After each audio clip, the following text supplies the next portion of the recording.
This was the guy who had unelected bureaucrats running his administration for the past 4 years because he wasn't even cognitively or physically capable of doing it. So for him to complain about outside influence on the presidency is the most hypocritical statement I've ever heard. He also had a line where he said that the rich need to pay their fair share in taxes, yet Hunter Biden, he can't even get his own son to pay his fair share in taxes. And yet he still didn't have anything to advertise on all their great achievements when it came to his administration. I mean, he led off with the Hamas ceasefire, yet we know that Donald Trump was the originator behind this deal. And Netanyahu came out and tweeted that it was thanks to Trump. All right, guys, good Thursday to you. We got a big show headed your way tomorrow. Paulina Luna, the Fuller Congresswoman, will be joining us. And from what I understand from the little pre-convo with her, we're going to have some breaking news, some big, and I'm not talking she has some information she wants to share with us, and she never disappoints. So trust me when I tell you, plus some information on the balls that are coming up, because we're going into, this is like Washington Mardi Gras for a few days. We're going to be having fun, celebrating balls, and I've got a little insight for you on what's going to be happening and how it's all going to play down. So anyway, tomorrow's going to be huge. Monday, reminder, it's Martin Luther King Day. It's also Inauguration Day. I've said this before, just to be clear, we should be getting another day off. We should get another day. It should be a 4-day weekend. But we're going to consolidate everything into Monday. President Trump will be inaugurated. We're going live on YouTube at 11:30. I'll break it down. I've been on that podium. I can tell you what it's like, who's happening, what's going on behind the scenes. So 11:30, we'll go live. Then we'll still do the show at 6. And then on February 2nd, if you're a fan of the morning meeting, we're doing a live event in Washington, D.C. Come check it out. Anyway, it's going to be fun. If you, by the way, are a person that runs a business, you are the person who does the finances, and you guys have, I don't know, anywhere from 5 to 5,000, 5 million employees, then I need to tell you about Ramp. If you don't have a Ramp card, if you are not, then you're missing out, and I'm about to help your life big time. Instead of chasing employees around going, hey, Bob, can I get the receipt from lunch the other day? Hey, Susie, I know you stayed in a hotel. Can I get that receipt? No. Au contraire, mon frere. Ramp takes care of everything. It makes your life so much easier. You're not chasing around receipts, asking people if they can send you a copy. This thing modernizes things. It saves you time and money. You're able to issue cards to your employees to set limits with them. They can be virtual cards. They give you physical cards like I showed you. It looks like an actual Visa card. I'm not going to show you mine because it has my number on it. I'm not that stupid, okay? That's what Democrats would do. They put the number up there. Anyway, but this stuff will literally automate so many pieces of your business that it will make life a lot easier. It's easy to use, easy to get started. Literally, I think you can do it in like 15 minutes, and you can make payments right away once they do this. And here's the kicker. Happy New Year. If you're still trying to pay off some of those bills, Ramp will give you $250 if you actually do this now. Go to ramp.com/Sean Spicer, one word, Sean Spicer. Actually, it's just Spicer here on this one. Maybe this is new. Maybe I'm flooding the zone. So ramp.com/Spicer to get you signed up. You get $250. You can buy me a gift. You can keep it for yourself. You can pay off some other card, because your life's going to be better with a Ramp card. Disclaimer that I need to tell you about: cards are issued by Sutton and Celtic Bank, members FDIC. Terms and conditions apply. All right. Trump dropped his portrait for his 47th presidency, and man, this is like a full-on like business look, mugshot kind of look. No smile, no happy. I mean business. I'm coming to play. Check it out. And last night, by the way, Biden gave this speech. I thought it would be like 30 minutes, 17 minutes, and it was like dark doomsday. I mean, it's pretty much proof that the speechwriters have bailed. They're like, peace out. We got to go get a new job somewhere. Because I don't know who wrote this thing. ChatGPT. It was like, hey, ChatGPT, can you write me a really horrible speech that's really dark and condemns democracy and capitalism? We're going to get into it with the panel, but I'm telling you, I was unbelievable. And then you keep seeing these tech bros and corporate CEOs fall over themselves going out of Mar-a-Lago, talk about how they want to come to the inauguration, some of them successfully so. A little reminder here, guys. I get it. I'm glad they're on the team now. I'm glad they're supporting President Trump. I'm glad they've had some kind of 11th hour conversion. But let's not forget what they've done. Their woke policies, their crying rooms for their employees when Trump first came in office. Yes, I'm glad they're coming over to the team, but let's not erase all of the damage that they did. And like, again, they're welcome to come in, but this is not like, let's not try to let them give $1 million and forget everything's going on. By the way, one quick thing before I get to the panel. Really interesting thing happened yesterday in a committee hearing that I thought was interesting that I want to play for you. Congressman Clay Higgins, in the middle of a hearing, called a Social Security office because he said, hey, I want to show you what an average Social Security recipient, constituents of ours, go through when they call a Social Security office to get help. Check this out. He's left on hold for 1 hour and 28 minutes during a live congressional hearing, just to show everybody what people actually go through. Real Americans that don't have some like back congressional line to call. This is what we're going through. And I love the fact that we're exposing this. All right. A great panel is coming your way, but I've told you guys this real quick before. Every year I make New Year's resolutions. I talk about doing something different. I've got another one for you because I've talked about getting back in shape and all this stuff. We voted with in the ballot box in November. Vote with your wallet this year. I have been, look at this. Here's my package. Look at how much I've been using. Wire to Fish.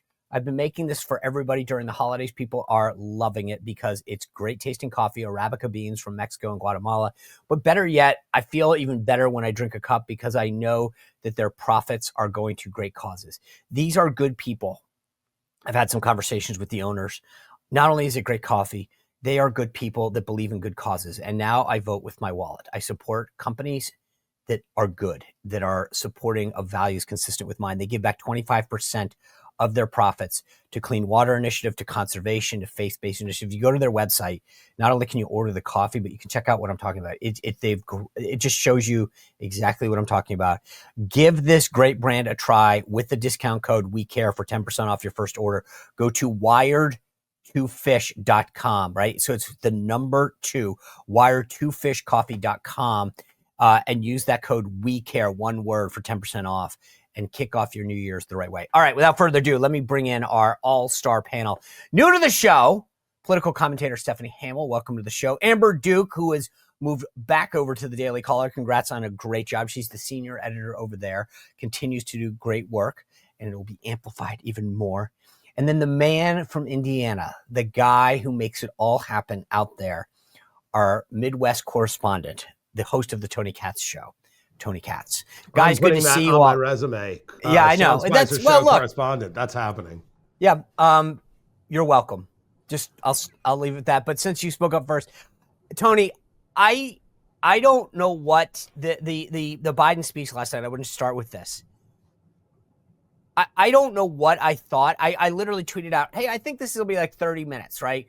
52 years in politics. He's going to give us the whole, Joey speech. My uncle told me this. And when I first started, I rode the train and da-da-da-da. And look at how great America is now. I'm the elder statesman. I solve these problems. I help LGBT. I mean, like a laundry list of progressive things that he's taking credit for. I was shocked. What about you?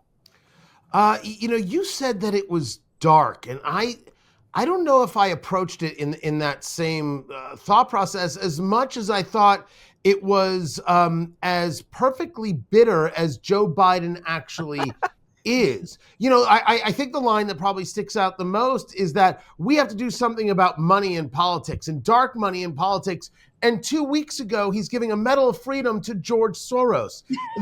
So you're saying that's hypocritical?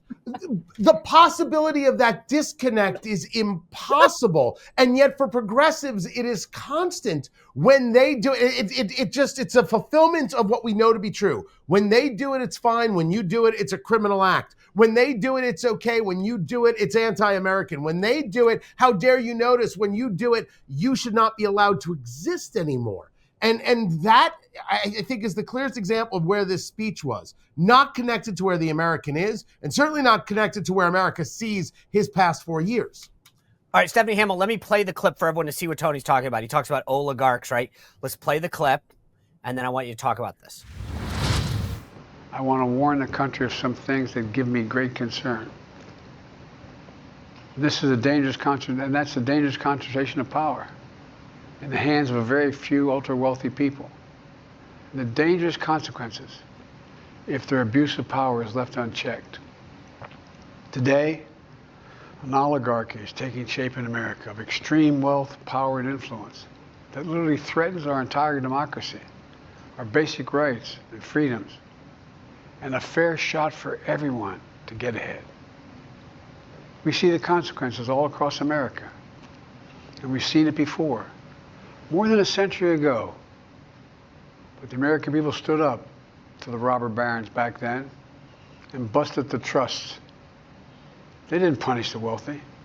Just made the wealthy play by the rules everybody else had to. Workers want rights to earn their fair share. You know, they were dealt into the deal, and it helped put us on a path to building the largest middle class, the most prosperous century any nation in the world has ever seen. And we've got to do that again. In the last 4 years, that is exactly what we've done. People should be able to make as much as they can, but play by the same rules. Pay their fair share of taxes. All right, so there he is, talking about oligarchs. He brought up, Tony Katz brought up George Soros. When I heard that, initially I started to think, okay, you mean like Jeff Bezos, Mark Zuckerberg, those people, those same people that you've said nothing about for 4 years?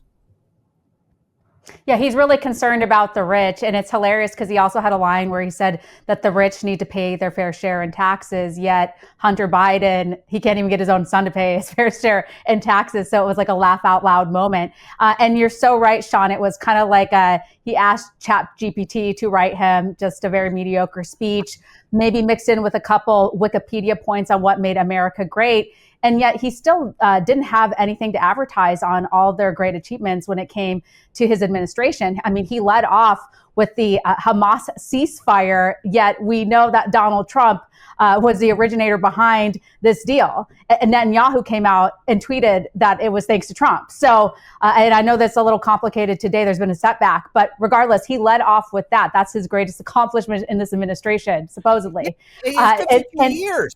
He didn't even have to. He could have said back when I got in the 1900s. I mean, he could have made this about my career and everything I've accomplished, and I've loved this country and what it's brought, and pay homage to all the left-leaning causes, like unions have grown under my thing, and I've helped the LGBTQ, CIA, 3CPO community, and yet he chose to kind of go in this weird place. But Amber Duke, the thing that I thought was funny, and let me just play this clip for everybody. He goes on to talk about how we're buried under an avalanche of misinformation. Let's play this for everyone.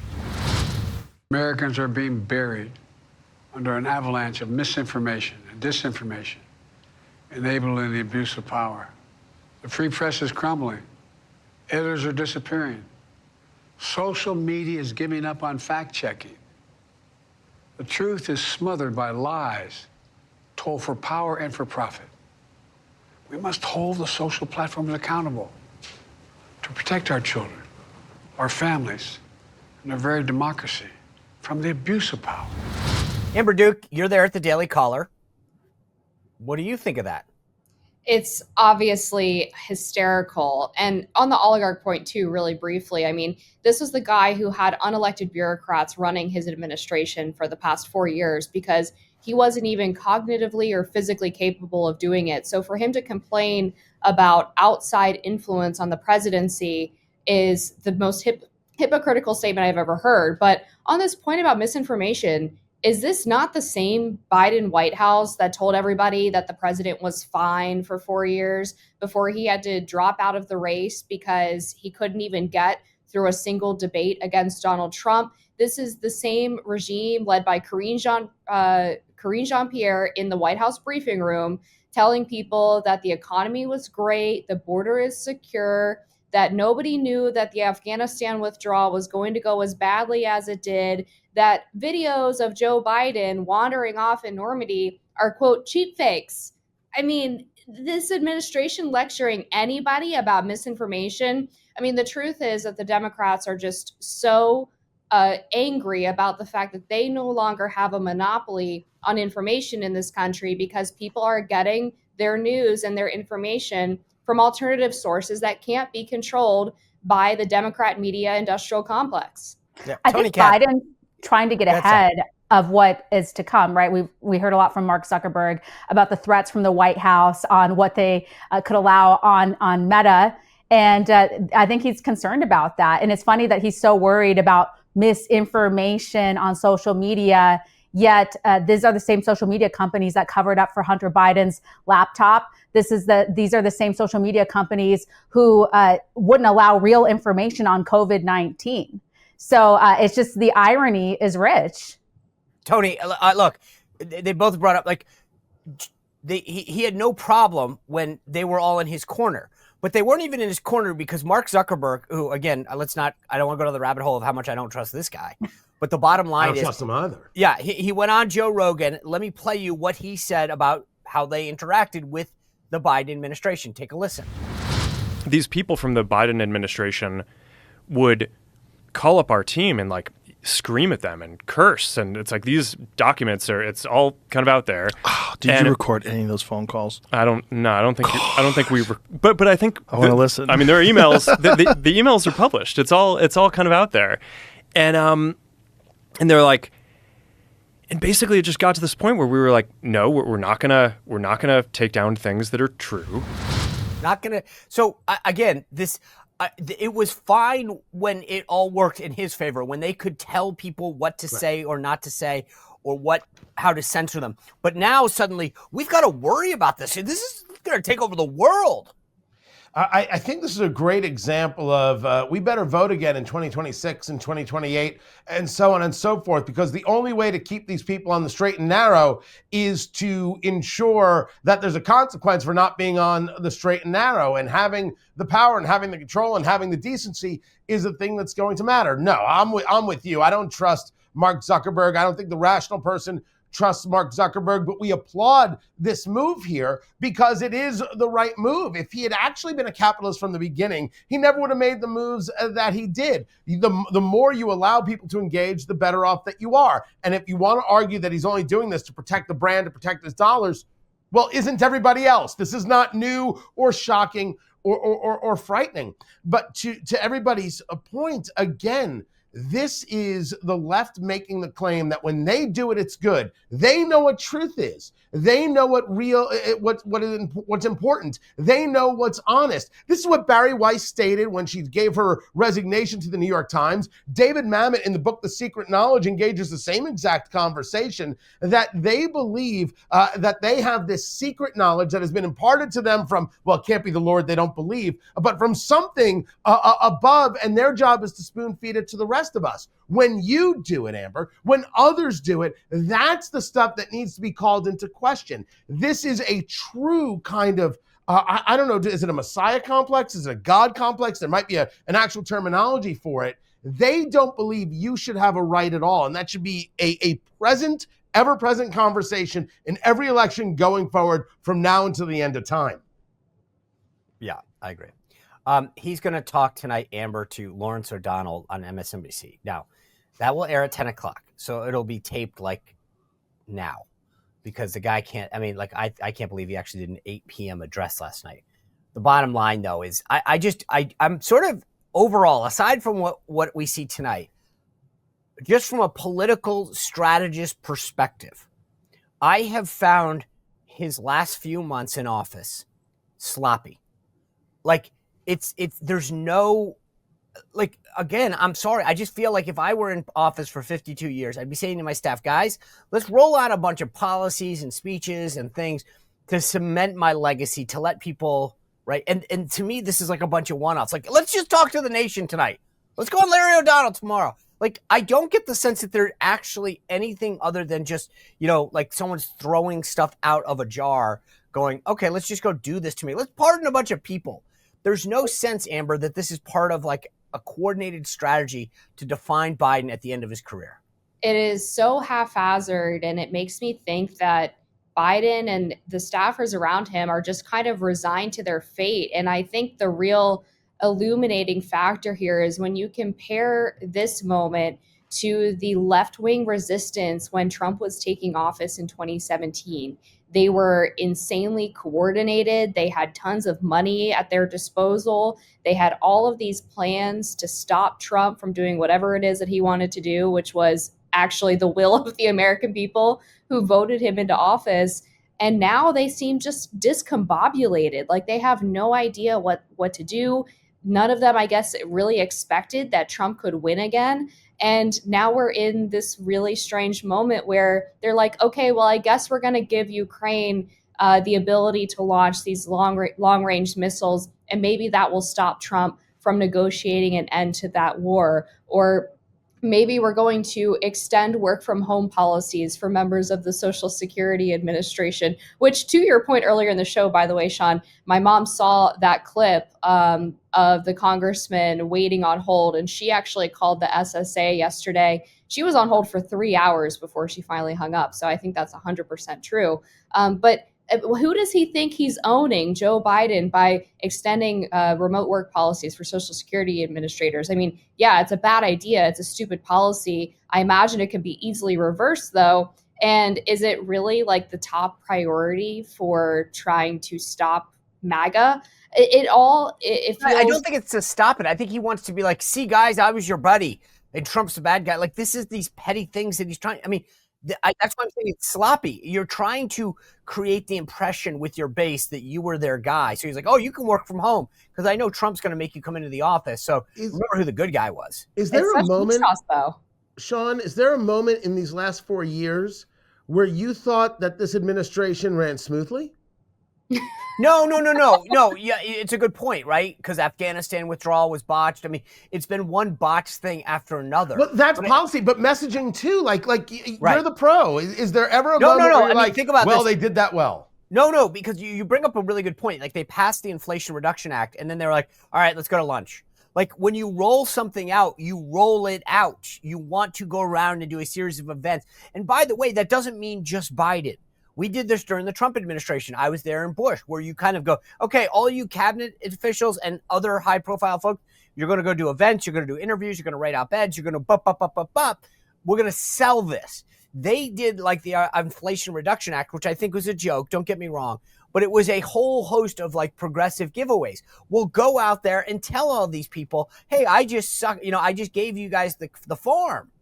Right? So I agree with you. It's been one failed strategy, rollout, sell for 4 years. But I would just think at the end of my career, 52 years in politics, I'd say, guys, I got to bring in a couple people and they're going to sell my like, I need to roll this out well, because I just, it blows my mind, to be honest with you, how poorly this has been handled. And I just cannot believe the level of incompetence that's surrounding him. Like, so selling the legacy, because that's as clear as day. I think that's absolutely right. Biden is desperate for legacy. Of course, this has always been like who he is. He's always thought himself self-important back in his days as a senator. Just watch that confirmation hearing of Clarence Thomas. Watch how he ran for president in 2020, calling people fat, challenging people to push-ups or whatever it is. Just the other day, I have met more world leaders than any of you have seen in your goddamn life. You may have to, I don't know, bleep that. I apologize. I'm quoting the president, so Don't get angry with me. Everything about him has always been this kind of vicious, this nasty kind of guy, and everything has always been predicated on, I'm great, I'm wonderful, you just don't see it, and everything's been legacy. And I think that it's very astute that if the objective has been, since he decided not to run, to legacy shop, they haven't sold a damn thing, or legacy sell, they haven't sold anything. I agree. All right, I want to get to Gaza and a couple other things, red dye and blah, blah, blah. Before I do that, I just want to tell you guys one real quick thing. I told you I've been making wellness an issue, trying to get back in shape an issue, and today is my accountability day, right? What I mean by that is I have switched over for the last several months, because of the recommendations of my buddy Seb Gorka, over to PhD weight loss. And if you go to myphdweightloss.com, you'll see exactly what I'm saying. But I've tried every fad diet. I've tried everything over the years. And the cool thing is, when I saw Seb and said, what are you and your wife Katie doing? He said, I switched over. I did my PhD weight loss. You know how Seb says it, I switched over. Well, he did it in his own way. But I was really fascinated by how he did it. And he put me in touch with these folks.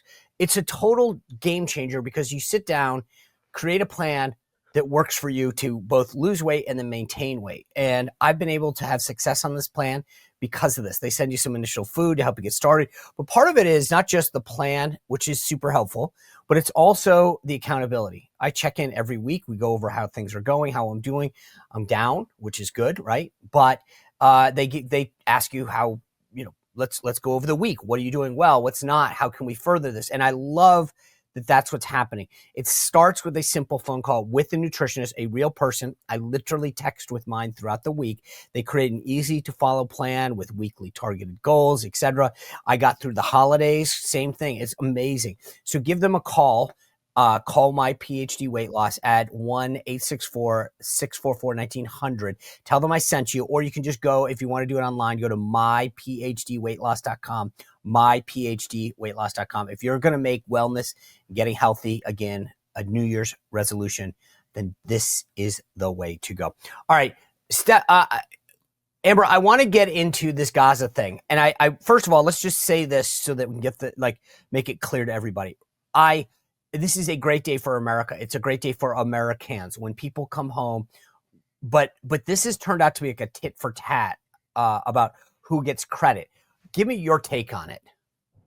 Well, I would start by saying that we need to be, I guess, a little bit cautious in our celebration too, because we hear that the Hamas leader is already promising another October 7th, and then Israeli Prime Minister Netanyahu is sort of delaying signing the thing. And so this is clearly not the sort of kumbaya moment that people were hoping for. But I think the most important thing is that the hostages are getting released. That was obviously a huge leverage point for Hamas and a huge stain on our national identity. And I'm glad that that's happening. There were still Americans being held, of course.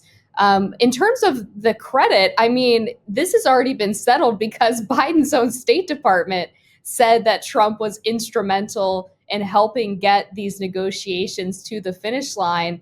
And he's not even in office yet. So whatever Biden says, whatever KJP says, the State Department made it very clear in their announcement yesterday. To me, that's sort of the final say on the matter. Well, can I, Tony, I want to get your take, but since Amber brought it up, I want to play people. I was going to save this for later in the show, but I want to play this exchange that you're talking about, because there's the Biden piece of this, there's the Trump piece of this. But as a former press secretary, I want to comment on this on so many levels. But let me just play for you the exchange that Amber's talking about. This is. I'm going to start with the State Department spokesman talking about the deal. Amber referenced it, and then I'm going to play you what KJP said about it when asked in the briefing a little after. Let's go. Let's take a look. When it comes to the involvement of President-elect Trump's team, it has been absolutely critical in getting this deal over the line. And it's been critical because, obviously, as I stand here today, this administration's term in office will expire in 5 days. And we're sort of dancing around who gets to take credit for this deal. No one's dancing around here. Briefed our colleagues that President Trump was critical in getting this deal over the line. Do you not agree with that statement? I mean, look, I'm not going to speak to a random person. I don't know who this person is. I'm not going to. Oh. Tony Katz, do you know who this person is that she doesn't? Matt Miller, he's the State Department spokesman. Do you know who he is?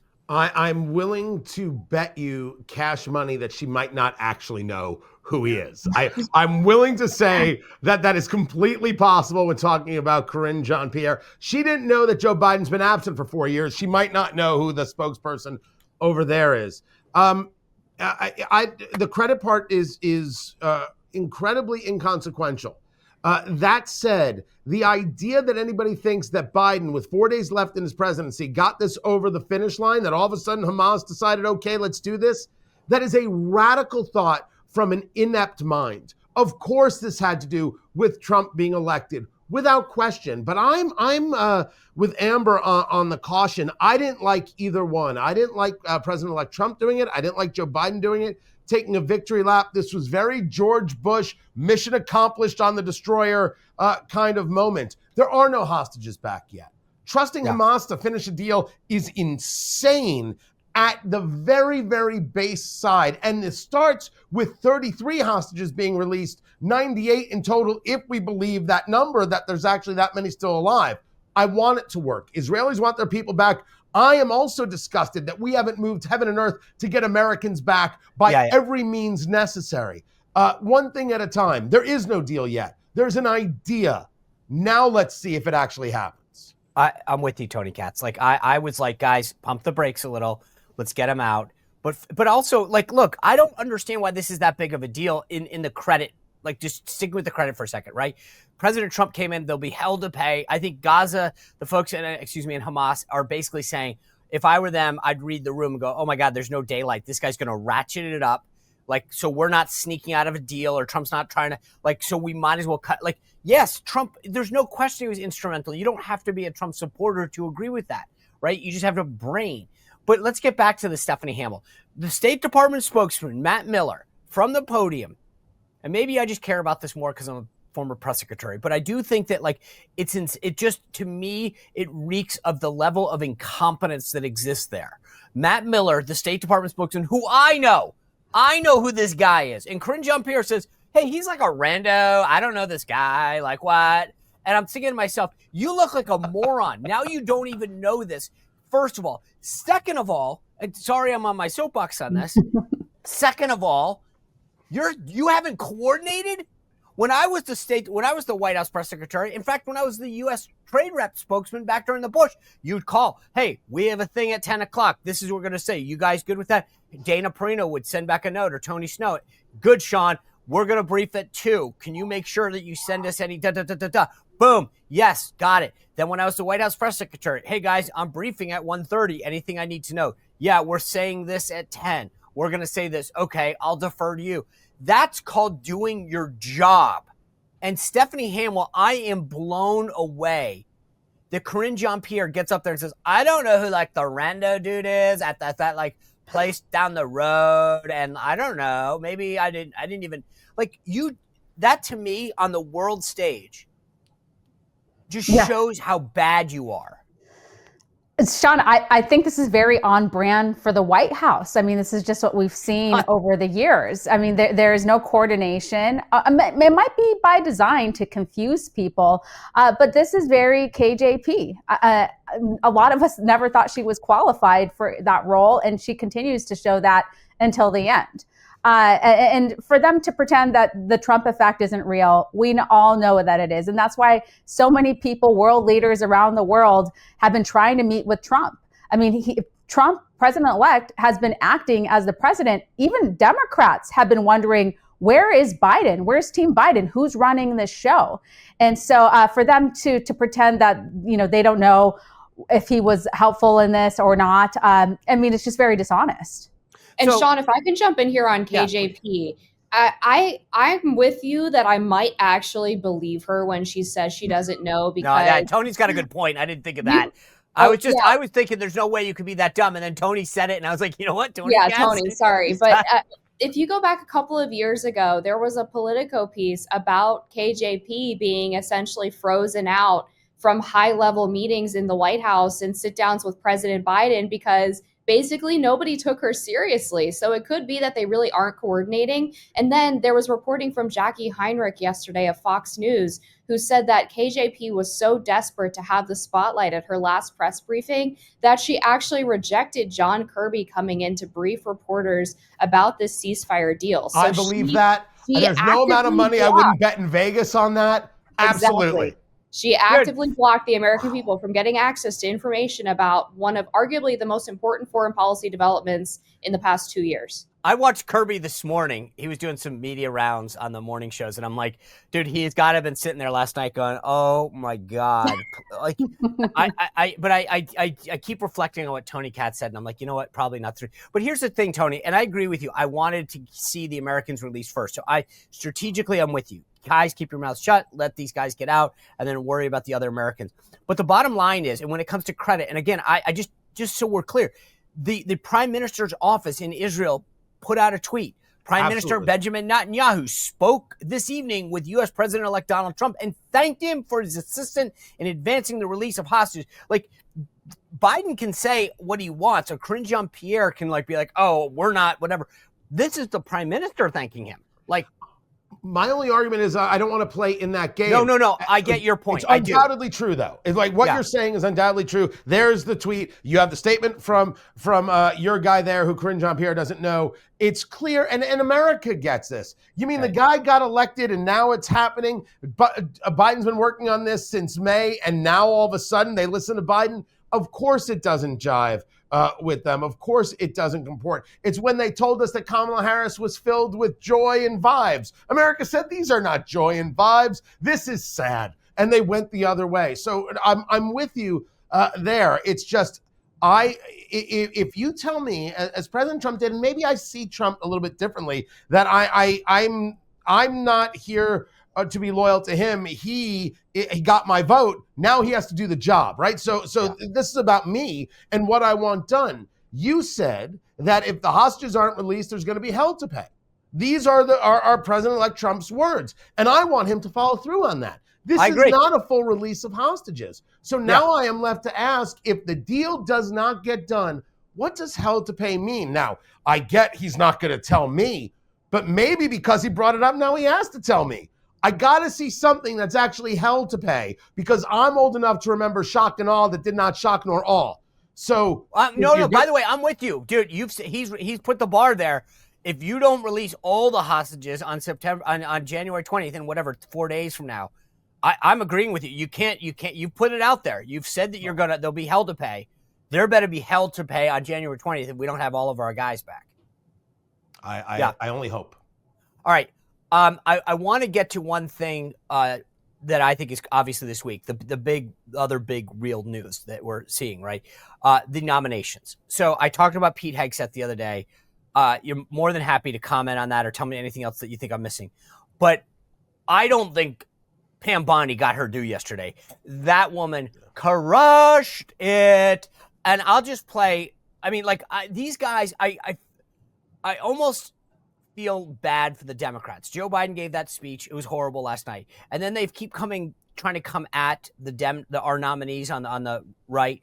And they look like petty and stupid, and they're going after them on personal things. But is there any moment that stood out for you, Stephanie, on Pam Bondi's nomination? Because I think there were 8. I think she really showed her strength, especially against Schiff. The Democrats kept trying to dunk on her and nothing was landing. And if they wanted to be taken seriously, what they should have done is, put out honest questions and taken her seriously, because she's one of the best people that Trump has nominated. Very uncontroversial. She is a perfect candidate. And if they want to be taken serious on the other ones, again, they should have been fair, and most of them weren't. Yeah, let me play that. Can we play that clip from Adam Schiff trying to go after her, and just to give everyone a sense of what you're talking about, Stephanie? Take a look. I'm asking you, sitting here today, whether you are aware of a factual predicate to investigate Liz Cheney. Senator, no one Based has on asked what you me know. to investigate Liz Cheney. That is a The hypothetical. president has called for it publicly. You are aware of that, aren't you? No one has asked me to investigate. But the president Liz. has We're called, also the worried president, about Liz Cheney, the Senator. president has You know what called we for should this. be worried about? Ms. Bondi, the please crime rate answer in my California questions. right now You is are through aware, the roof. Ms. Bondi, Your robberies Ms. are Bondi, 87% higher than the national average. My question is this. That's what I My want to question be is focused this. on, Senator. Do you have the if power I'm to confirmed say as no to the Attorney president? General. Here's the thing, Amber Duke. She answers the question. No one's asked me to do it. So there's your question answered. Why don't you stop? He wouldn't take yes for an answer. I have not been asked to investigate her. This happened multiple times throughout the hearing, too, where if she gave an answer that the Democrats didn't like, they would accuse her of not answering the question. And I can't recall which congressman it was, but he kept plowing through her. And she eventually said, you know what? I'm not going to let you bully me. I'm here to answer your questions, and you won't let me answer it. And she was just so strong-willed the whole time. She was honestly a rock star. And I think anyone who was feeling a little bit dejected by the fact that she was swapped in for Matt Gaetz, people who are really excited about him, should have watched this hearing and felt really confident and really relieved at the great AG pick that they ended up receiving. Also, the American people, do they care about Liz Cheney? Is that at the top of I know. I was mind? like, dude. And by the way, just a side note, you want to know what she did? she actually went around lawyer. She subverted. That's right. Cassie Hutchinson's testimony, went around her lawyer, Stefan Passantino. So yeah, actually, I think she should be investigated. I agree. I mean, Tony Katz, I think witness tampering. It sounds like Schiff is really worried because he knows there might be something there. So he's trying to get ahead of it. Maybe. That's it. Tony, I think that was, these guys basically were like, tell us who you're going after so we can protect them. After watching Hegseth and the insanity of Hirono and Kane there, and the Bondi hearing started off nice. It started off pleasant. Everybody was kind of normal, and then it fell apart when you talk about Schiff. Alex Padilla, also from California, with some insane questioning. It's as if they all watched the Kavanaugh hearing and watched a series of these insanities against Brett Kavanaugh getting confirmed to the Supreme Court, and said, you know what? We can out-crazy that. We can do it, guys. This is our moment. There has to come a moment where Americans turn to these people and say, could you just ask questions and stop being weird, desperate for a soundbite that you can use in some kind of running for future office spot? It was indeed ugly to witness, and I don't think there's anybody so far who hasn't overcome the insanity. Whether it's Hegseth, Bondi, certainly Rubio had no issues, or John Ratcliffe for CIA. To your point, Tony, the thing that's so funny is the Attorney General deals with crime. The Attorney General oversees, tangentially immigration, prosecuting people. I was like, dude, you guys know there was an election. The American people wanted Donald Trump, but also rejected your policies. And you might want to ask about some of those things about crime, immigration, prosecution. It was just so devoid of any of this stuff, which I thought was fascinating.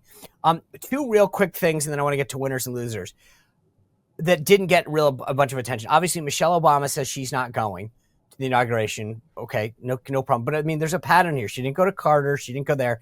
And then Kamala Harris. Do you realize when J.D. Vance walks in the vice president's mansion on Monday, it will be for the first time ever because Kamala Harris is so petty that she never invited him to come do the traditional tour. And I know maybe I'm just too petty about this, but our side gets always hit with they violated these norms and traditions and they won't have a peaceful transfer of power. And here's Kamala Harris refusing to let J.D. Vance come check out the vice president's mansion. And I was like, you guys are you're petty and you're bitter. I think Tony used that word earlier. But Stephanie, I just feel like those issues didn't get the kind of attention that they deserved. And they won't. I mean, most of the people in mainstream media have been providing cover for the Biden administration and Harris for too long. And they're going to continue to do that because they don't want to continue to embarrass themselves. And yeah, I saw those reports that J.D. Vance and his family weren't invited.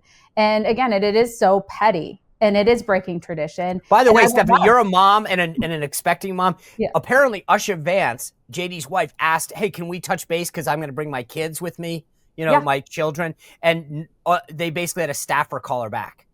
Somehow it was above, Kamala wouldn't actually call her back mom to mom saying, hey, let me talk to you. Oh, what do you need? Here's what the current house setup of the house is.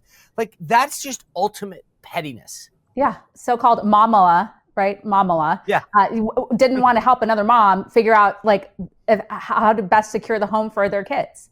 I mean, it is really astounding what has happened. But again, I am not surprised. All right, we end Thursdays. There's so much more I wanted to get into because I just wonder if Kamala, where she goes from here. And I know no one cares, but I think it's kind of interesting. A bar? Does she? Well, Tony Katz going where yeah, he's probably right. But I mean, she's partly moving to New York, which suggests she's not moving to California. There's a lot of talk about her getting a book deal, although I wonder who the heck wants to read that. All right, winners and losers is how we always end Friday. I've got some good ones, but you guys always outdo me. Amber Duke, give me who is your winner, who is your loser this week? Okay, so I'm going First Lady edition. The loser is Jill Biden. If you read her Washington Post interview this week, she lost her 50-year friendship with Nancy Pelosi because she forced her husband out of the nomination. And she is apparently just so heartbroken that she finally has to leave power. So she's the loser. And the winner, of course, by the way, let's just go back to Tony Katz's word. She's bitter. She's so bitter.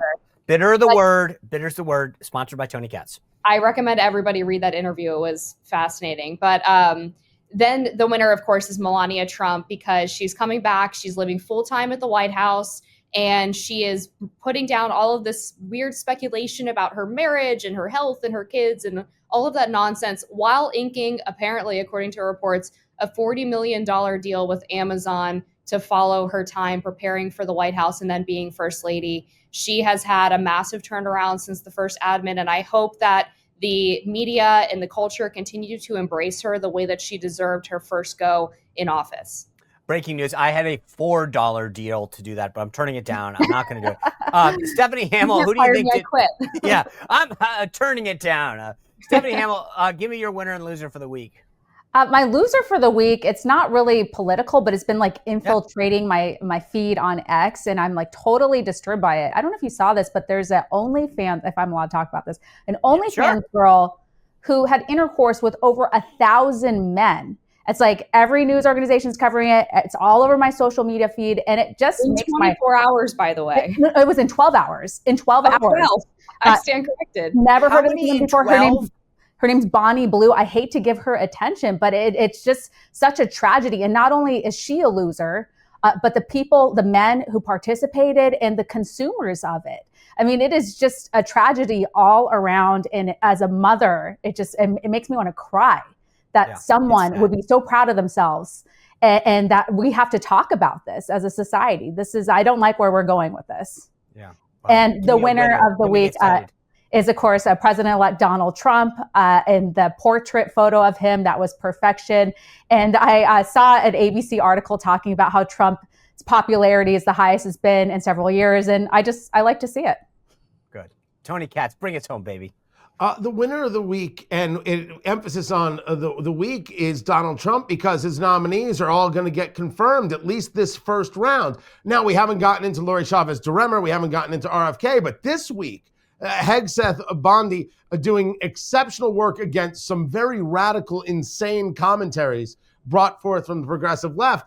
And the loser is outside the realm of politics. It's Tom Brady. We finally found something he cannot goat. He is awful in the broadcast. Well, we've got to go now. We've got to go. We've got to go. Thanks for doing us. Mess. He will not spend another year in the broadcast booth. He's going to head over to the Las Vegas Raiders, be an owner, look really good in turtlenecks, wonder what happened to Giselle. That's all fine. I wish the man well. He can't do what he can't do. He can read defenses. He cannot read the room when it comes to a broadcast booth. I appreciate Tony's coming on the show for the last time.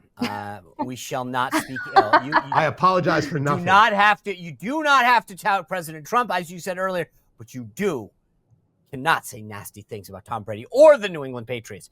All right, I got two things that are interesting, and I'm glad this is maybe the first week ever that no one went where I was going to go. I think the big winner of the week is Maha, this red dye thing, which, by the way, 30 years of cancer growing and tumors, banned in cosmetics, and suddenly, randomly, on what it was, a Wednesday, it just, pops out. I'm excited that it's happening. I hope there's more to come that we're finally exposing that our government has been keeping from us. It would not have happened without Maha. So that's my big winner. My loser of the week is twofold. Actually, I'll make it one. I'll make it easy. Washington Post employees, these little snowflakes, sent a letter to Jeff Bezos, 400 of them, whining about the direction of the newspaper. And oh my God. And my view is, suck it, snowflakes. You wouldn't have a job in that failing industry at that failing paper if it wasn't for Jeff Bezos and Amazon keeping you guys afloat. So suck it up and shut up, snowflakes. But I'm so tired of the whining from these journalists that are like, oh, I want my job and I don't want to have to work and I want this and I want that and Trump's going to hurt me. Shut up. That is a great Jennifer Rubin impression, by the way. And by the way, yeah. And bye. Everyone's like, she left the Washington Post. And I'm like, oh, I didn't know. I'm sorry. Anyway, guys, thanks for being here. I'm so excited for our inauguration a couple days away. As I said, Anna Paulina Luna here tomorrow, a live event on the inauguration on Monday. We're going to have a great, great show for you. Stick with us. Thanks for joining us. Appreciate you being with us on the Sean Spicer Show. Well, if you enjoyed this content, make sure to like this video, subscribe, and click the notification bell to get more.